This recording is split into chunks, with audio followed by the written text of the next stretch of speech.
Okay, next up we have John Cowan. He's going to talk to us about e-bus service.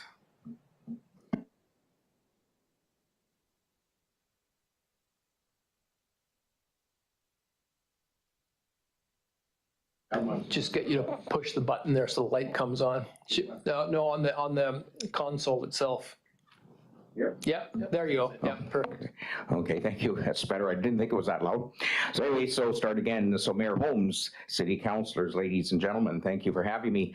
I'd like to start off by showing a short TV clip. I think we'll expedite things if we may.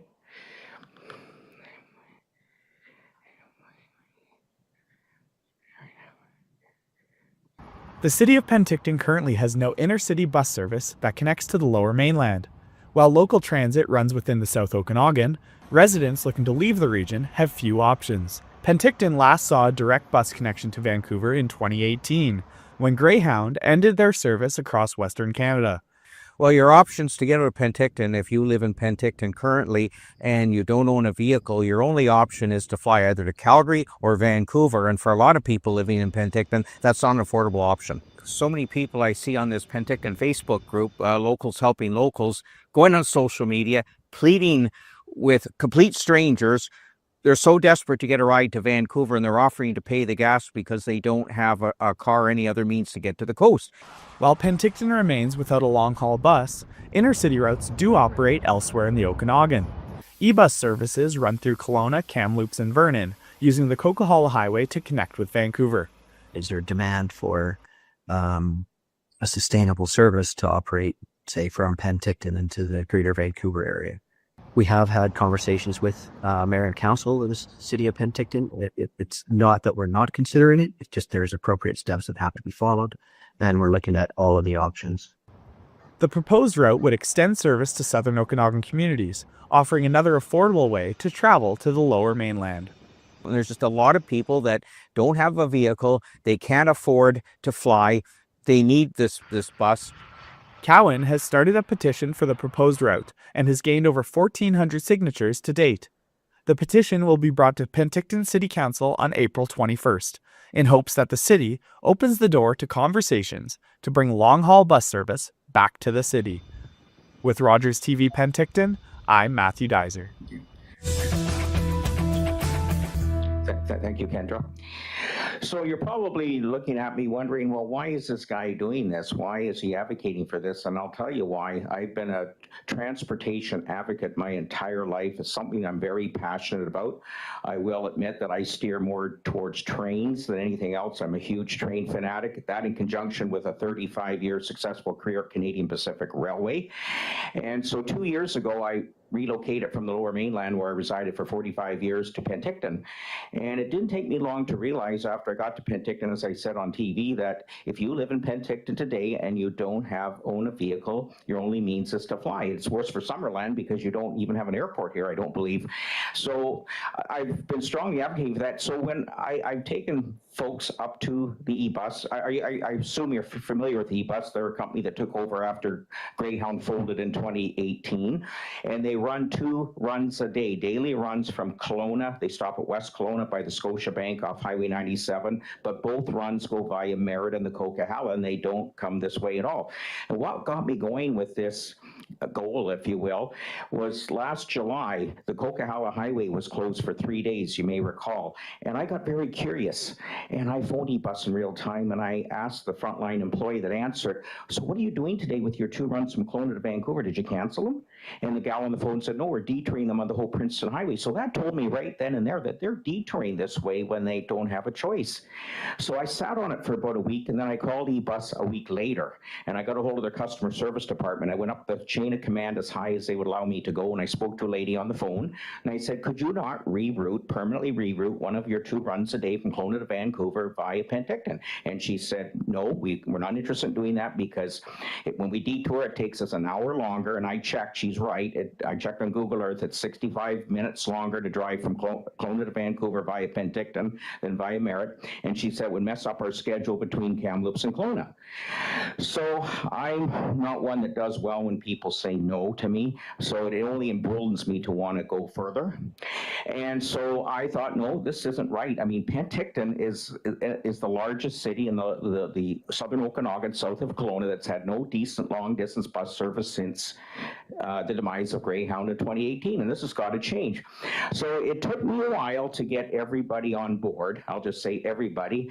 But once I went public, it was very easy to get everybody on board, and which is a good thing. So as the TV thing mentioned, I do have an online petition. It's currently at 2,413 signatures. So I've been advocating for eBus to reroute daily buses from Kelowna to Vancouver. They have 2 departures a day from West Kelowna, 9 a.m. and 4:45 in the afternoon. They both go to Vancouver by merit. And what I advocate it for is to have the 9 a.m. bus, instead of going to Merritt, come this way and make stops along here, and then stopping here at Summerland. I'll get more to Summerland in a minute. I know you keep thinking this guy keeps talking about Penticton, but I will get to Summerland. That's why I'm here today.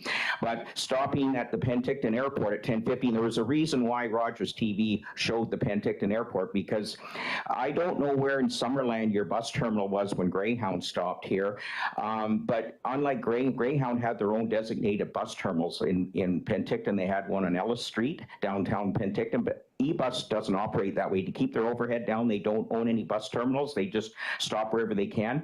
And because they already use the Kelowna and the Abbotsford airports right now in their day-to-day operation, I thought, and given that eBus kind of held that timeline card over my head saying that we don't want to go via Penticton because it takes longer, I wanted to try to find the fastest way for eBus to arrive in Penticton, get through Penticton, stop at Penticton, and get out of Penticton on its way to the Lower Mainland. So I've been pushing for the Penticton Airport, and that would help our neighbors to the south, meaning Okanagan Falls and Oliver. I know a lot of people in Okanagan Falls think it's a great idea to use the Penticton Airport. So now let's go to Summerland. Now, Summerland always was on my radar to come to you and get Summerland involved. I've been a little tardy because I've been dealing with Penticton. I did pass around and I gave to Mayor Holmes, I've got 2 letters of support already from the towns of Karamias with acting Tracy Henderson's signatures. He's very much on board, and so is Mayor Bloomfield, and I'm hoping I get a letter of support from you folks as well. But what made me realize I better get going with Summerland is about 5 weeks ago, I drove somebody up to the eBus in West Kelowna, and while we're waiting for the eBus to arrive, there was a couple standing out by the sign, the bus sign. That's all they have is a bus sign on the sidewalk, and they happened to be from Summerland. They were from the Lower Mainland originally, so I got chatting with them, and I told them what I was doing with this eBus. The husband from Summerland was taking his wife to the eBus, and he said to me, oh, that would be great if you could get the bus going through Summerland. I wouldn't have to bring my wife up here. So anyway, so that's good. And so I thought, no, I do want to get Summerland on board as well. And I hope that I can get you folks on board with it as well. Now, today, before I came here, after I had lunch, I drove around. And again, I don't know where Greyhound stopped, but to try to find a convenient place for eBus to stop here, I drove around and I went over by your Petrocan gas station. There's a Circle K store in there, and I drove in there just before I came to the City Hall, and I thought, if eBus were to come off the highway, go in behind the gas station, that huge parking lot, they could make a circle, let people on or off there. That would be very convenient. So there's a couple of things that now eBus being a bus company, they're regulated by the BC Passenger Transportation Authority, which is the highway version of Transport Canada. When I worked at Canadian Pacific, I was regulated every day I went to work by Transport Canada, and they as a company were regulated by Transport Canada. Case in point, when CP wanted to abandon the tracks through Summerland in 1989, they couldn't just simply tear up the tracks and say we're done. They had to go to Transport Canada and apply to abandon it. Then Transport Canada would have to have public hearings up to 90 days, allowing anybody who wants to put their hand up to say we object. And there is one. I have to ask you to kind of wrap up now. Oh, you have to go? Okay. Okay, well, I guess we'll leave it at that. Any questions then?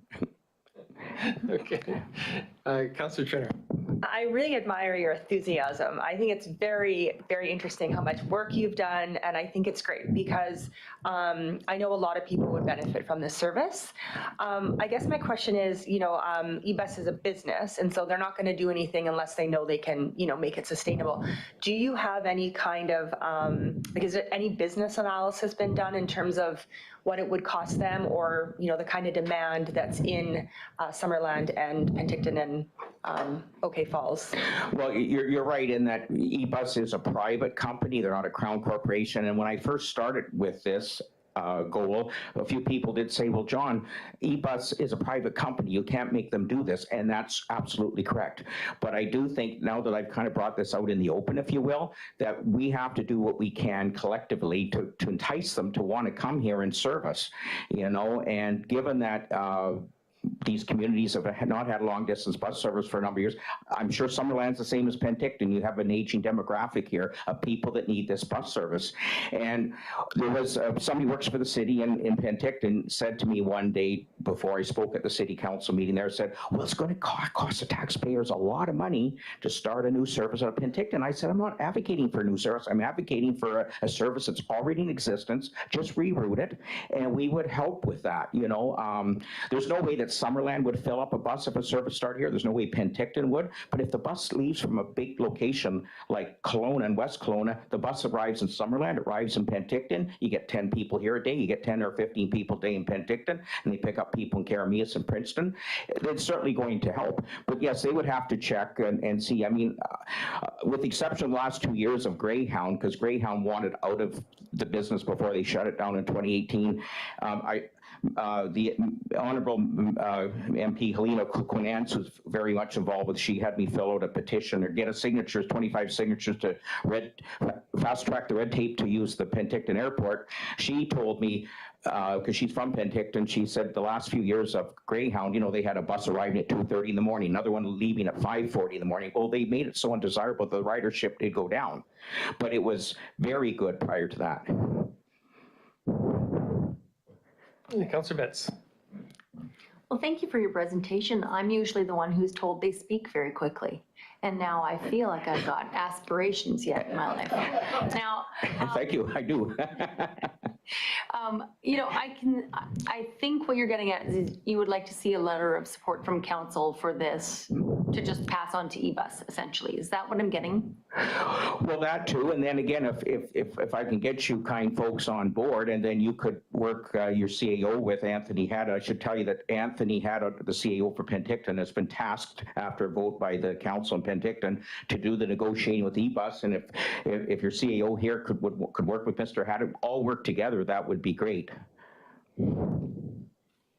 Well, okay, I'm not sure that I'm going to direct a CAO at this time to do that, but I'm in support of your idea. I don't know that I would dedicate necessarily staff time to it. That's just me, but I like where you're going with it. I have no problem, for me anyway, offering support to showcase that Summerland is interested in such an opportunity. And yeah, that Petrocam's. And I just, if I may, very quickly, I'll talk quickly here, but I just want to say that some people initially said, oh, we already have the number 70 BC Transit bus that goes from Penticton to Kelowna 3 or 4 or 5 times a day, and that suffices. And I disagreed fully because it doesn't run on the weekends, and for somebody from Penticton and Summerland, if you want to take the number 70 up to West Kelowna to connect with eBus, by total coincidence, it's not a bad connection. But if you check the eBus schedule, when the eBuses go from Vancouver to West Kelowna, if eBus arrives in West Kelowna on time, you have a minimum of a 2-hour wait out in the elements with no washroom facilities to wait for a city bus with no seatbelts and no washrooms. So this is another reason, because I think everybody south of the Coquihalla connector should be treated just as unequal to the people who live north of the Coquihalla connector. We, Summerland, Penticton, should have the return of a long-distance bus coach with seatbelts and washroom facilities and be treated the same way. Just my opinion. Councillor Barkwell. Yeah, I was just going to say the same thing as Councillor Betts alluded to. The Circle K location is probably a pretty good location, certainly way better than where the Greyhound used to go, which was the intersection of Jubilee and Rosedale, and there was, I don't know how they made that corner and parked there on the side of the road all the time. So yeah, it'd be great, but as you said, it's an economic decision for the e-bus people, and we have to try and convince them that there would be enough people. Maybe twice a week or something would be a start. What do you envision anything like that? Well, I would prefer that, given that they're already running daily now, keep it at daily. Let's start it at daily. Like, the bus is already running, like I explained to in Penticton, there's 52 seats on an e-bus. If you're going to start a new service in Penticton, there's no way Penticton or Summerland is going to be able to fill up a bus of 52 seats. But if the bus is running from two major points, like with trains from Montreal to Toronto, there are two major points. And if you have the smaller places in between, they're not going to get the ridership that, say, Montreal and Toronto get. So it's the same from Kelowna to Vancouver. So if the bus arrives in Summerland, there's already going to have half a busload of people from Kelowna, West Kelowna, and you add more people here, you add more people in Penticton, and that supplements the thing. I just think we should try for the best to get a daily service. And, I guess once or twice a week is better than nothing. Absolutely, I'll agree with that. But I still think, given that the service is already in place now, run it daily. Just reroute it. It's so simple. Councillor Peak. Thank you, Mr. Mayor. Mr. Cowan, I think your idea is a very good idea. And why would you diminish the opportunity by cutting it back? You actually, if you were able to convince eBus to come out and do it and do the transfer of services, in a couple of years, you would probably prove that people would be interested in using it. And when we look at carbon outputs, then I think there's another good reason to create this kind of transportation opportunity. So I would see our council at least writing the letter on you and looking for this service. I appreciate that. Thank you. Okay, thank you. So corporate officer, if we want to write a letter, do we need a motion for that? Okay, so would somebody want to bring a motion forward that we write a letter of support? Councillor Peak, Councillor Shaner, second. Yeah.